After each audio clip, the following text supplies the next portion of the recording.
교독한 이사야서 2장 1절부터 22절까지 말씀 중심에서 하나님의 나라의 영광과 심판, 하나님의 나라의 영광과 심판이라는 제목으로 하나님 말씀 증거하겠습니다.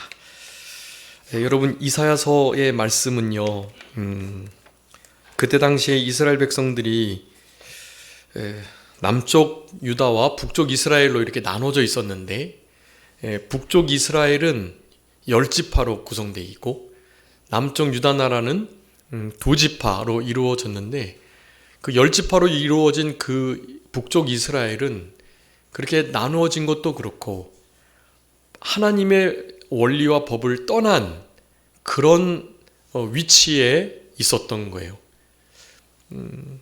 지금 우리나라도 북쪽이 그런 위치에 있는 거죠. 물론 그 북쪽 이스라엘 안에도 참된 하나님의 사람들이 있습니다. 북쪽 이스라엘에서 활동하는 좋은 선지자들이 많이 있었던 것처럼요. 그네들은 그래도 그네들은 결국에는 다 잡아 죽임을 당하고 포로 잡혀가고 그런 일을 겪지만 그 땅에도 하나님의 소리를 내는 참된 하나님의 사람들이 있다라는 겁니다. 남쪽 유다에는 이제 그래도 북쪽 이스라엘보다는 낫지만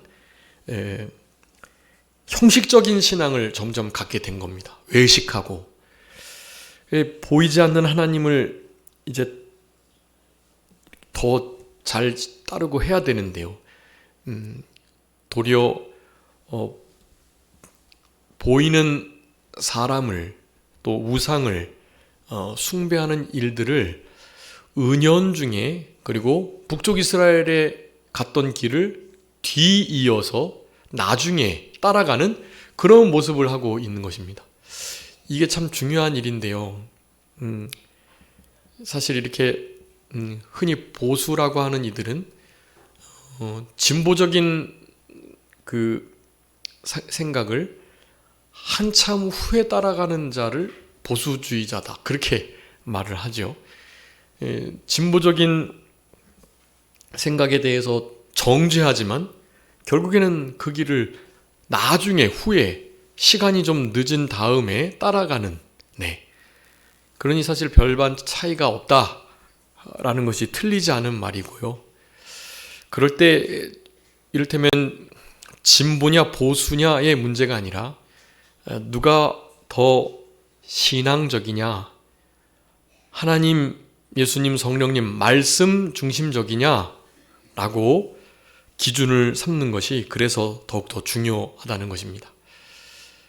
이 남쪽 유다 나라마저도 이제 하나님의 마음을 아프게 하고 북쪽 이스라엘에 걸어갔던 그 죄악의 길을, 여러분, 북쪽 이스라엘의 죄가 무엇이었죠? 북쪽 이스라엘, 남쪽 유다 나라의 큰 차이가 뭐였습니까? 원래 처음에 우리 북쪽 이스라엘의 양 북쪽과 남쪽 끝에 베델과 단에 우상을 만들어 놓은 거예요.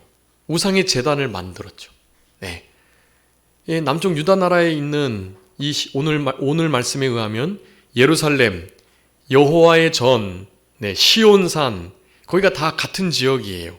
거기에 예루살렘 성전이 있었고, 거기서 우리 구약의 성막이 솔로몬의 성전 중심으로의 성막에서 성전으로의 진일보가 이루어졌던 것입니다.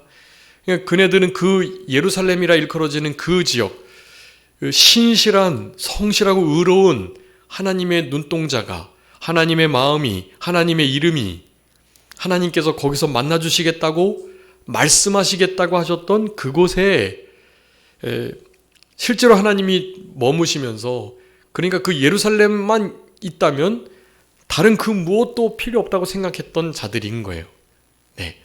예루살렘의 핵심인 성전의 언약궤, 그것만 있으면 다 된다고 생각을 하는 그런 마음을 결국에 가졌던 겁니다.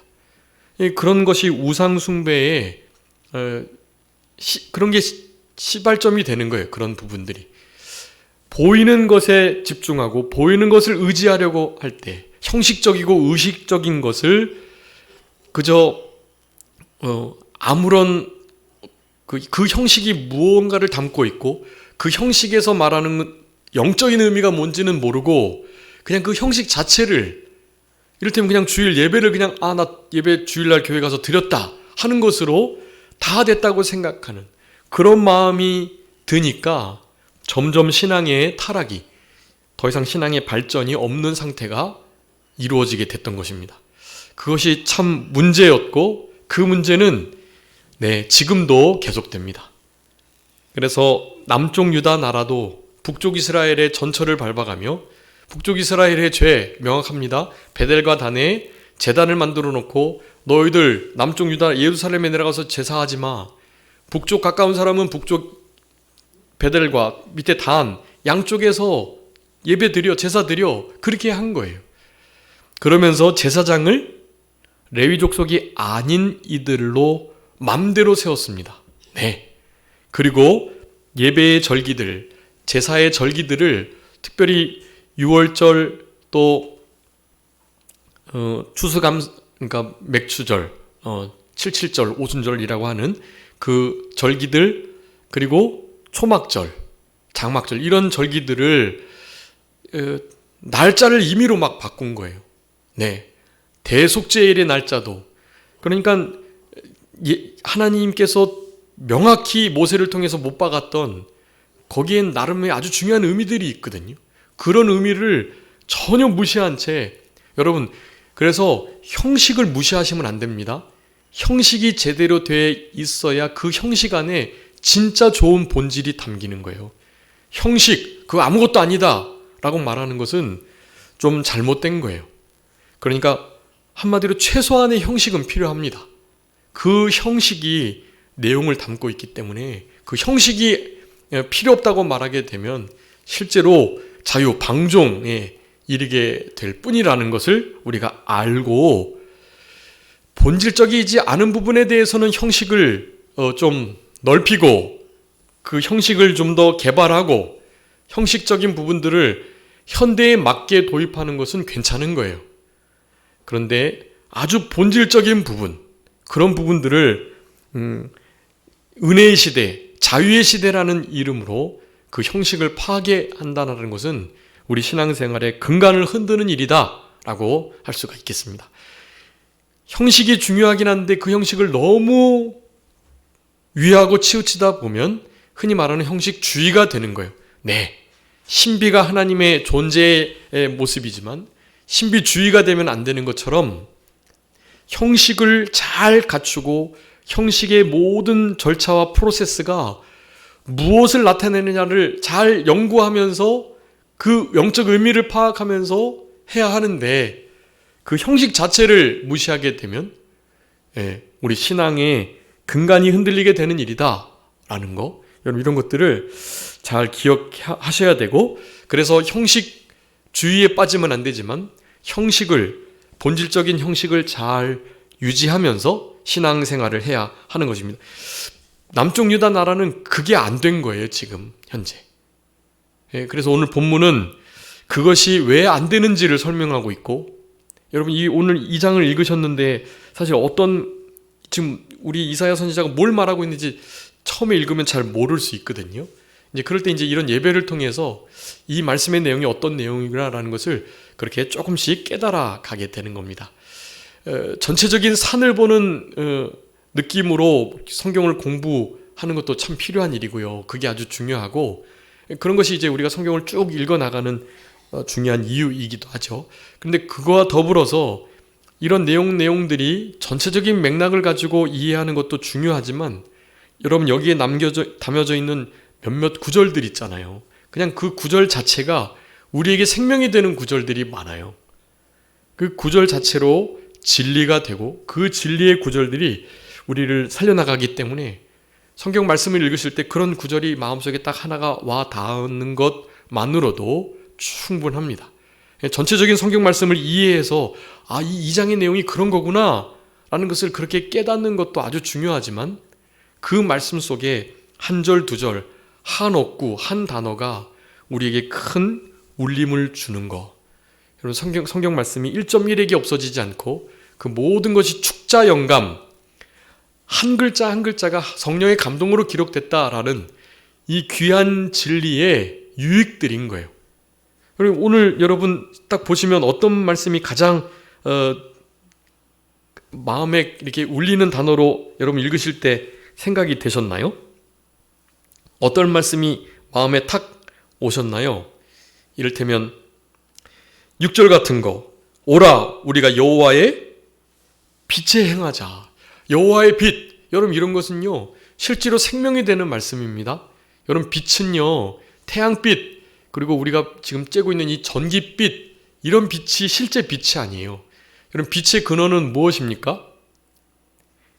나는 세상의 빛이라 말씀하셨던 그 주님, 그 주님은 왜 빛이 되시냐 하면 하나님께서 창세기 1장 1절에 태초에 하나님이 천지를 창조하시니라 하면서 무엇을 가장 먼저 만드셨죠? 네, 빛이 있으라 하니까 빛이 있었다 그랬거든요. 여러분 그 태초의 그 빛, 뭔지는 확실하진 않지만 어떤 큰 광명, 그 광명의 근원, 네, 그것이 있었기 때문에 그것이 부재시가 어두움인 거고요. 원래는 세상이 사실 무질서했거든요. 그 무질서를 바로잡고 아류이를 나누고 중간과 가운데를 나누고, 네, 땅과 바다를 나누고 이런 나님과 질서를 잡아가시는 것이 중요한 창조의 원리들인 거예요. 여러분 하나님께서 그 빛이 있으라 하셨던 그 빛이라는 단어가 성자 하나님이신 예수님께서 말씀이신 그분께서 그 빛을 실제로 조물 만드신 거예요. 우리 하나님은 창조주, 우리 예수님은 창조자. 그래서 히브리서 1장에 보면 우리 아들이신 하나님의 아들이신 예수님이 창조의 일을 하시면서, 네, 아버지 하나님이 창조주이신데 아버지 하나님 명령을 따라서 실제로 만물을 만드신 분이 우리 예수님이신 거예요. 그분의 능력으로 거룩하지 못한 것과 깨끗하지 못한 것들을 새롭게 하고 깨끗하게 하는, 정결케 하는 일을 하시면서 그분의 능력의 말씀으로 만물을 지금 붙들고 계신다고 하고 있거든요. 네, 이 세상에서 존재하는 모든 빛, 그리고 그 빛의 근원이 되는 광명의 그 근본, 이 모든 것들이, 그러니까 내가 빛이다고 하신 우리 예수님의 그 빛, 그 빛과 같은 의미로, 그러니까 빛은 그냥 우리 주님이신 거예요. 주님이 말씀으로 그 우리의 눈에 보이는 그 빛을 붙들고 계시고요. 자연 원리가 온 태양계의 그 우주의 질서가 그냥 자연스럽게 맞아 돌아가서 우연히 그렇게 부딪히지 않고 항성과 행성이 그냥 돌아가는 게 아니에요. 우리 예수님의 능력의 말씀으로 그 모든 질서를 붙들고 계시기 때문에 그 일이 가능한 거고요. 그런 의미에서 이 여호와의 빛은요, 그냥 주님이시고 우리 하나님이시고 여호와의 빛에 행하자라는 것은 주님 가운데 거하자. 이제 곧 도래하게 될 메시아의 시대, 우리도 그 메시아의 시대를 아직 만나지 않았습니다. 오늘 본문에서 말하는 모든 내용들은요, 메시아의 시대가 오게 되기 전, 북쪽 이스라엘아, 남쪽 유다 나라야, 너희들 좀 회개해라. 우리 마지막 절이 요 절인데요, 이거 말하고 있는 거예요. 지금 남쪽 유다, 북쪽 이스라엘 다 마찬가지. 우상 숭배하고 나름 교만하고 막 하나님의 법을 마음대로 어기고 이런 일이 일어나는 것은, 북쪽 이스라엘이 아수르에게 잡혀갔음에도 불구하고 남쪽 유다 나라도 이제 바벨론에게 잡혀갈 수밖에 없는 그 일을 행하는 것은 사람들을 의지하기 때문에 그런 거예요. 인생의 호흡이 코에 있는데 수혜칠 가치가 없는 그 인생들의 권세와 나름의 가지고 있는 무슨 어떤 능력들, 그거 의지하고 살아가고 있으니까. 남쪽 유다도 그렇고 북쪽 이스라엘도 그렇고 하나님 의지하지 않고 이웃 나라들, 애굽, 아수르 이런 나라들을 의지하니까 하나님께서 하나님을 의지하지 않고 다른 것을 의지하는 그 모습을 보실 수가 없는 거예요. 그래서 징계를 하시겠노라고, 내가 너희들을 심판하겠다고, 그러니 회개하라고. 회개하지 않으면 이제 메시아의 나라, 그 나라가 도래해서 정말 부끄러운 일을, 심판을 당하게 될 거라고 말을 하는 것입니다. 오늘 본문은 그런 내용이에요.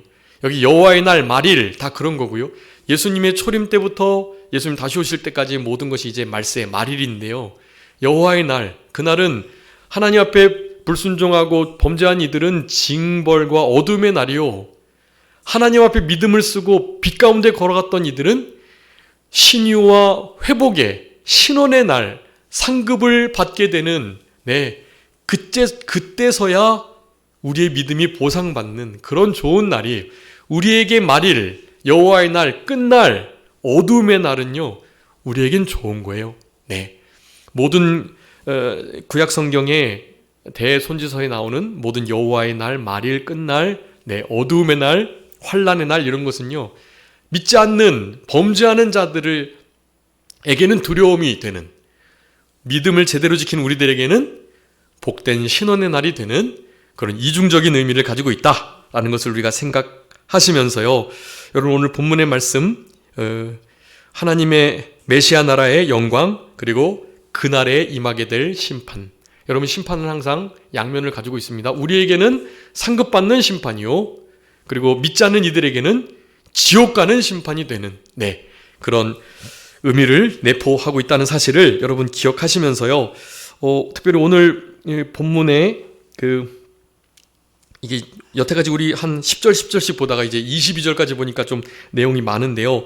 우리 공과 내용 잘 살펴보시면서 그렇게 말씀들을 좀 봐주시기 바랍니다. 1절부터 4절까지는 우리 예루살렘 시온에 나중에 미래에 나타날 영광, 만국이 다 예루살렘으로 모이고 하나님의 말씀을 이방 나라들까지도 귀 기울여 듣는, 여호와의 빛은 이방인에게 비추는 빛으로서 이방인에게도 오라, 우리 여호와의 산에 올라가자, 거기서 하나님의 말씀을 우리가 교훈받을 거다, 거기서 가르침이 있을 거다라는 모든 믿지 않는 자들에게, 그러니까 우리들도 이 시대에는 믿지 않는 이방인들이었거든. 우리들이 영적인 시온, 여호와의 산, 그리고 영적 예루살렘을 우리가 귀히 여기고 위에서 기도하며 우리가 그곳에서 지금 이렇게 말씀을 받는 거예요.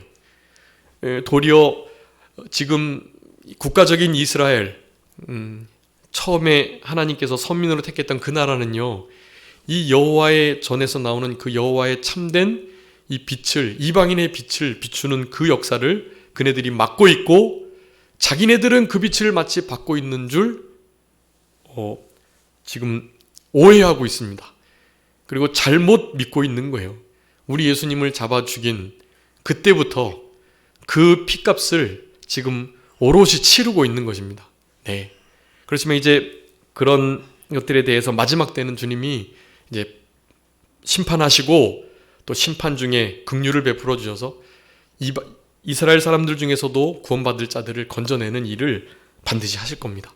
우리도 이방인이었던 자들인데 구원받은 것처럼 이제 지금 영적으로 버림받은 이방인과 같은 국가적 이스라엘, 국가적인 예루살렘에 거하는 자들에게 하나님은 동일한 은혜를 베풀어 주셔서 저들도 구원에 이르게 하시는 역사를 이루실 것이다.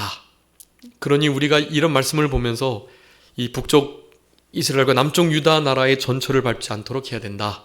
우리 지난 시간에 이스라엘 백성들이 특별히 이사야에 나타난 4가지 죄악했었죠. 첫 번째가 뭐였죠? 교만. 두 번째가 우상숭배. 세 번째가 술취함. 마지막이 압제와 탐욕. 이런 모든 것들이 마치 사회적 범죄예요. 이게 다 제대로 예수를 믿지 않으면 사회적인 범죄가 일어나서 공의가 무너지고 정의가 실현되지 않는 그런 상태에 놓여지게 됩니다. 여러분, 지금 우리나라 사법체계가 무너져 있습니다. 그 사법체계에 무엇과도 바꿀 수 없는 독립적인 기관이어야만 하는 이 선관위가 지금 완전히 부패되어 무너져 있는 상태예요. 여러분, 이거 참 큰일인데요. 그러니 이제 자유민주주의를 세워나갈 수 없는 지금 토대가 이미 계획돼서 마련되어 있는, 지금 그 길을 걸어가고 있습니다. 여러분, 우리나라에 이런, 우리가 일반적인 사람들이 생각할 때 공의와 정의가 무너졌다라고 하는 말이 뭐 쉽게 나오나요? 그런데 지금 흔히 말하는 젊은이들조차 이 나라가 이렇게 되는 건 아닌데라는 생각을 하고 있는 것 같아요. 그것이 조금 소망스럽다면 소망스러운 일인데, 그래도 하나님이 없는 공의와 정의는 사상 누각입니다, 사실. 주님과 바른 관계가 의의 본질이기 때문에 당연히 그런 이들의 핵심 깨어있는 자들은 다 그리스도인들이에요. 크리스찬들이 그나마 그런 일들을 주도하고 있는 것입니다. 그러니 소망이 있긴 있는데요. 여러분 기도하셔야 해요. 여러분 입법 체계가 어떻게 사법 체계를 행정 체계를 행정부를 무너뜨리려고 하냐고요. 아무리 자기네들이 헌법 기관이지만 마음대로 하면 안 되잖아요. 지금 입법 기관이 행정을 전혀 못하게 하고 있고 사법 체계마저도 입법으로 무너뜨리려고 하고 있는 시대를 여러분 지금 살아가고 있습니다. 여러분 기도하셔야 해요. 우리 예배 드리면서 기도했던 것처럼 간절히 기도하셔야 합니다. 그래서 입법, 사법, 행정부가 정말 독립된 삼권 분립이 돼서 제대로 된 나라를 이루어 가야만 해요. 삼권 분립이 되지 않으면 나라가 망하는 길로 가는 거예요. 삼권 분립이 되도록 누가요? 우리 국민들이 견제를 하는 거예요. 이 세 부서가 서로 견제를 해야 되는데 무너져 있어요. 그게 국민들이 해야 합니다. 그 일을. 여러분 지금은 실제로 우리들이 행동해야 할 때이고요. 하나님 앞에 간절히 기도하시면서 어떻게 하면 우리나라의 입법, 사법, 행정을 잘 견제할 수 있을까? 그런 것을 고민하시면서 하나님께 기도하시면서 그렇게 신앙생활 하셔야 해요. 네, 여러분 우리의 신앙은 우리의 삶의 터전 위에 세워집니다. 삶의 터전이 무너지면 신앙도 없어요. 신앙도 무너지게 되는 거예요. 여러분 공산주의 체제에서 무슨 신앙이 세워질 수 있나요? 불가능한 일인 거거든요. 지금 중국의 모든 선교사님들과 또 우리 목사님들 다 추방당한 거 아시잖아요. 감옥에도 잡혀가고 십자가가 끌어내려지고 앞으로 그런 일들은 더 심해질 것입니다. 북한은 말할 것도 없고요. 북한을 위해서 우리가 기도할 때 하나님께서 동양의 예루살렘이었으니까 하나님께서 부흥의 물결을 우리 북한 땅에 다시 한번 이루어 주실 수 있도록 간절히 기도하셔야 해요. 신앙의 회복이 민생, 인생, 주권의 회복이 되는 거예요. 여러분 이런 일들을 무너뜨리려고 세상은 우리의 삶의 터전과 삶의 정치 체제와 모든 것을 무너뜨리고 있다. 이런 것들을 기억하시면서 그냥 기도만 좀 하면 되지. 그런 마음이 아니라 우리의 신앙을 바로 세워나가고 그 복된 신앙을 우리 자녀들에게, 후손들에게 물려주시기 위해서라도 여러분 행동하셔야 합니다. 우리의 신앙 가운데 남쪽 유다, 북쪽 이스라엘의 이와 같은 일들이 실제적으로 적용되는 이게 우리 그 교단이 참 귀한 게요. 그런 것을 당연히 예견을 해서가 아니라 조직적으로 그냥 순차적으로 말씀을 배워 나가는데 이번 학기가 마침 이사야였던 거죠. 어떻게 그걸 누가 알겠어요, 그거를. 이 시대에 지금 너무나 꼭 필요한 말씀들이고 여러분 오늘 100번 우리 교동문 나라사랑 두 번째 교동문 했잖아요. 그 교동문이 오늘 본문의 말씀과 너무 일치되는 말씀. 마지막 22절의 말씀을 시편 146편 말씀과 마치 병행구절과 같은 말씀이 되어버렸던 거거든요. 여러분 이런 것들을 여러분 기억하시면서 결국에는 이 하나님의 나라의 모든 민족들이 다 그 빛 가운데 거하려고 몰려든 때가 올 것이다. 지금 우리나라도 그러한 역사로 믿는 나라가 되었고 앞으로 예수님 오실 때 더욱더 그 일은 전 세계적으로 일어나게 될 것이다 라는 것을 지금 큰 먼 때를 예언하고 있는 것입니다. 평화가 도래할 것 4절까지 말하고요. 그런 상황 속에서 야곱 족속 이스라엘 백성들은 남쪽 유다는 타락을 한다. 타락을 하고 있다는 것을 5절부터 9절까지 말씀합니다. 동방의 미신들과 점술들 넘쳐나고요. 북쪽 이스라엘이 걸었던 죄악의 길이 우상숭배의 길, 교만함, 그런 것들로 말미암는 술 취함, 방탕함, 그리고 다른 사람들, 어려운 사람들을 압제하고 함부로 대하는 것, 억울함을 풀어주지 않고 저들을 짓밟는 행위, 여러분 이런 일들이 지금 사회적으로 일어나고 있는 거예요. 하나님께서 두고 보시지 않습니다. 최소한의 기간 동안 기회를 주시다가 반드시 심판하시는 거예요. 메시아의 나라는 평화의 나라이지만 칼을 쳐서 보습을 만드는 그런 시대이긴 하지만 하나님의 심판의 때는 반대로 된다는 것을 우리 요엘서는 말씀해요. 그렇기 때문에 지금 이 시대가 평화를 추구하는 것처럼 여겨지지만 우리의 신앙은 어마어마하게 공격받고 있다라는 것을 우리 생각하고, 당연히 칼을 쳐서 보습을 만들 때도 있고 보습을 다시 쳐가지고 칼을 만들어서 전쟁을 해야 할 때도 있는 것이니까 우리는 깨어서 주님께서 우리들에게 원하시는 행동들을 취하여 가야 한다라는 것을 우리가 기억하고, 여러분 이런 일들이 오는 것은 우리 지난 시간에도 살펴봤지만 이 물질적인 풍요로부터 오는 거예요. 모든 것을 갖췄다, 다 있다 하는 이 가운데 이런 큰 타락이 오게 되는 겁니다. 여러분 교만은 이와 같은 물질적인 풍요와 또 강성함과 모든 것이 형통하여 잘 될 때 나타나게 되는 거예요. 교만해지니까 하나님 없이도 살아갈 줄 생각하는 거예요. 하나님이 없어도 된다고 생각하니까 하나님 멀리하겠죠. 하나님을 멀리하는 게 우상숭배예요. 영적인 간음이고요. 그러니까 실제적인 우상숭배가 나오는 거예요. 실제적인 우상숭배를 범하는 자들은 하나님께로 돌아오기가 어렵습니다.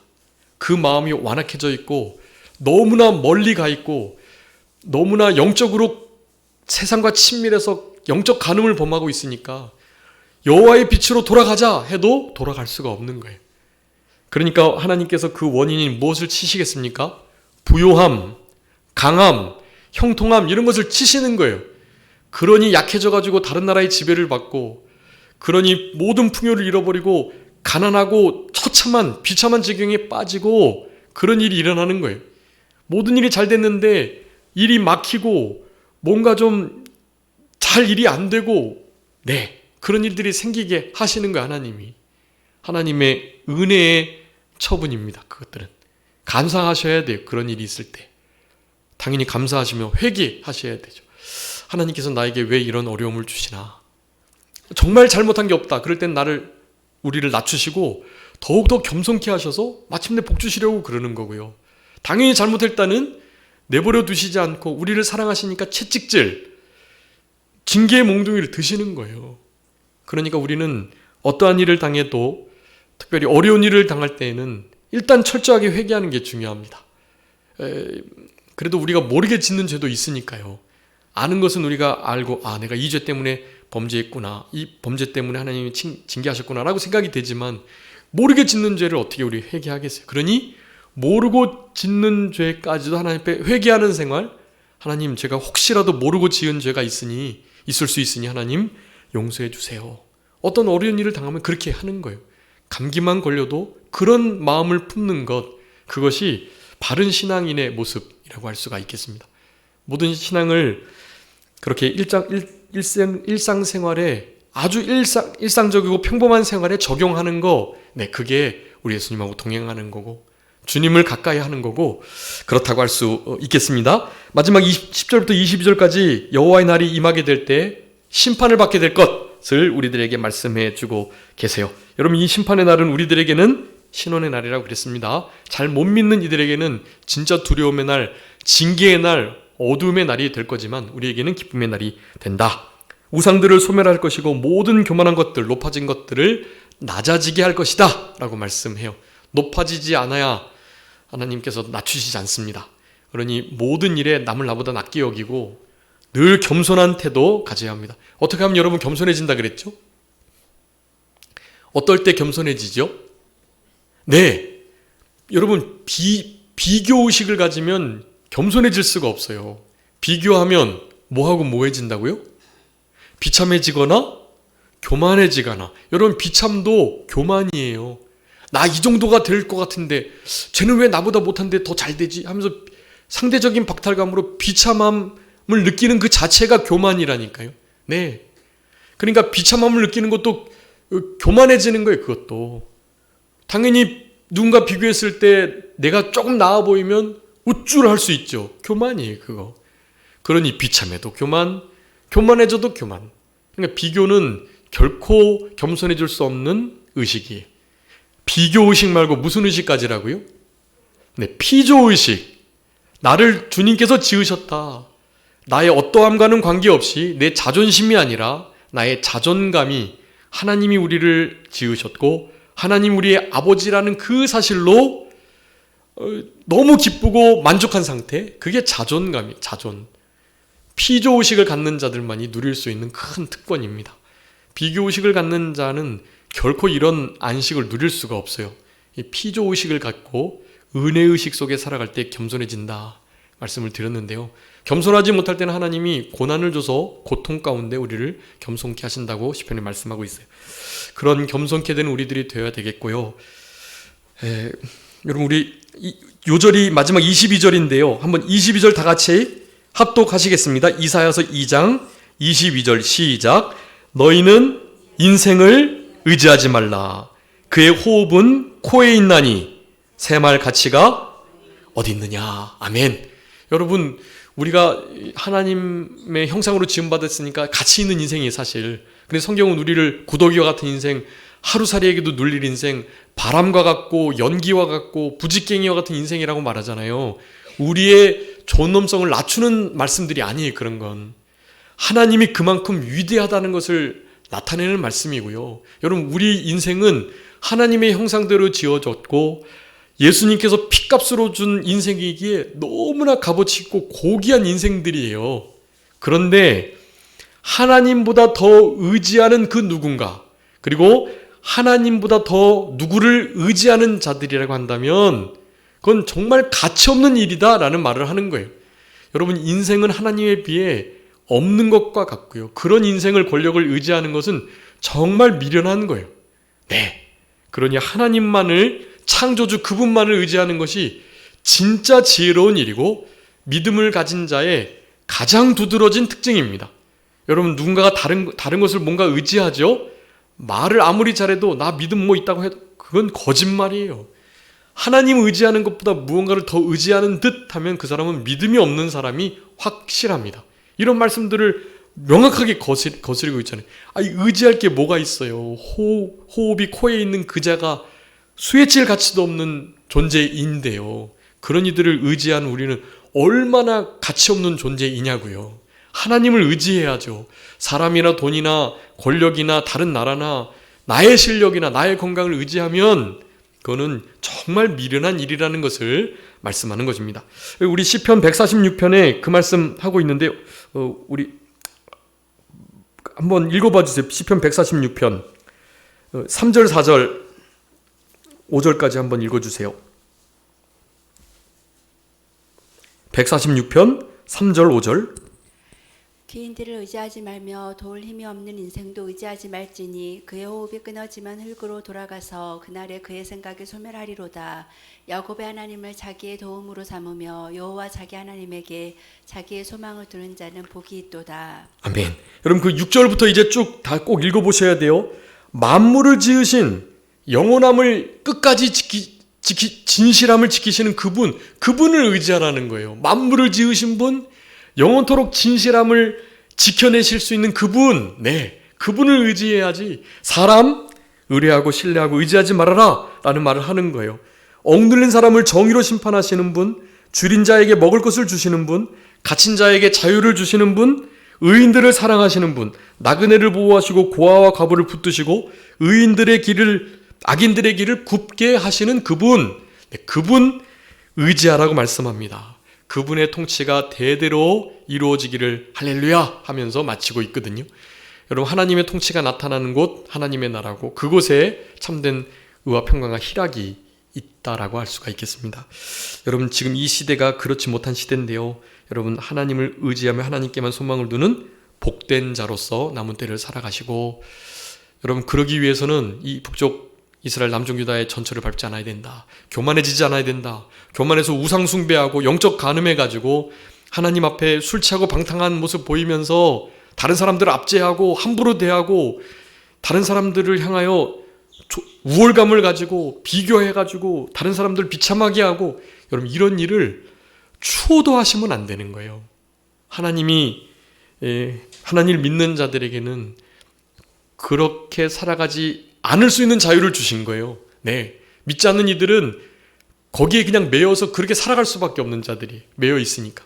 근데 우리는 그런 죄를 끊을 수 있는 자유를 얻은 자들이다. 그런 죄를 짓지 않을 수 있는 자유를 누리고 주님이 주시는 성령 안에서 생명의 법이 우리의 마음과 생각을, 우리의 모든 행동을 지배하시는 그런 은혜를 누리시면서, 여러분 마지막으로 결국에는 우리의 성공함, 배부름, 강해짐, 여러분 이것 때문에 교만이 온다는 거, 교만 때문에 하나님을 멀리하고 영적 간음, 우상숭배가 이루어진다는 거, 우상숭배하면서 술 취하고 방탕하고 사회적으로도 악을 범하는 자가 된다는 거, 여러분 이거 아주 중요한 그 범죄의 그 프로세스에 이게, 그러니 부요하고 강해질 때 정말 조심해야 하고, 이스라엘 백성들이 가나안 땅에 들어갈 때 너희들이 짓지 않은 집에서 파지 않은 우물을 먹고 뿌리지 않은 씨앗을 거두어 드릴 때 그거 누가 너에게 줬는지를 기억해라 하시면서, 너희들이 부유해짐으로 나를 잊어버리고 교만해지면 너희들 그곳에서 우상 숭배하고 영적 간음 범하면서 나를 멀리 떠나게 될 것이니까 그거 조심해라라고 계속해서 말씀하신 거예요.